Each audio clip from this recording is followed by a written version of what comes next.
Assalamu alaikum asham janna baganaga nduftan biyabuna biyabuna biyabuna ana chamsu ana nyaatu jalle noru noru noru arkafune arkafune arkafune ana chamsu ana nyaatu jalle noru noru noru arkafune arkafune arkafune manni karabiti jama jama jama mekota olu masina jama jama wanjiru wajininyane jama jama kodani wajinindukna jama mekaba mekaba kutandam kursi muna mekaba mekaba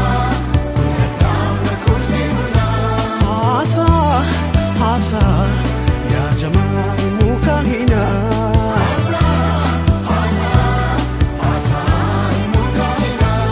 namni jima dufe